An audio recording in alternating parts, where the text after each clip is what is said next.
नमस्ते दोस्तों, मेरे चैनल दो ट्रूथ स्टोरीज में आपका स्वागत है। तो दोस्तों, आज मैं आपको एक असली जीवन की डरावनी कहानी सुनाऊंगी।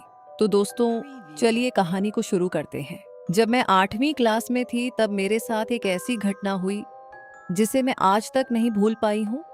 ये कहानी पूरी तरह सच्ची है और शायद आप में से कुछ लोग इसे समझ भी ना पाएं।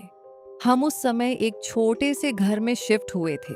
शिफ्ट होने से पहले हमने पड़ोसियों से पूछा था, तो उन्होंने कहा था कि घर बिल्कुल ठीक है, यहाँ कुछ भी अजीब नहीं होता।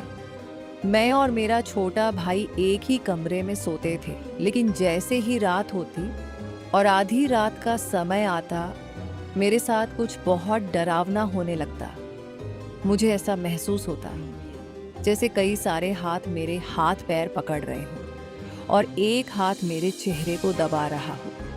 मैं हिल भी नहीं पा रही थी, आवाज़ भी नहीं निकाल पा रही थी। ऐसा लगता था जैसे कोई मुझे बिस्तर से नीचे खींच रहा हो। और जब सुबह मेरी आंख खुलती तो मेरा आधा शरीर बिस्तर पर होता और आधा नीचे। मैं बहुत डर गई थी, लेकिन फिर भी हिम्मत करके मैंने अपनी माँ को सब कुछ बताया।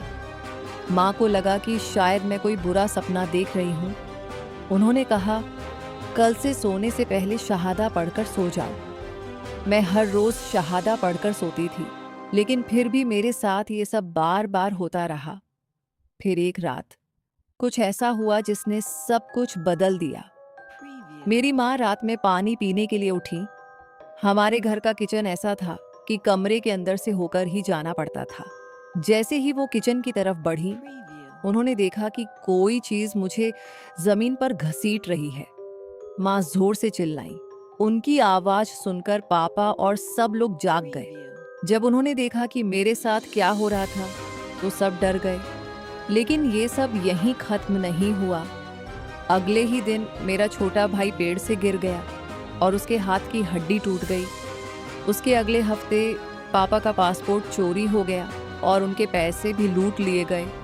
फिर कुछ ही दिनों में पापा की नौकरी भी चली गई। एक के बाद एक हमारे साथ बुरी घटनाएं होने लगी। हम पूरी तरह से टूट चुके थे।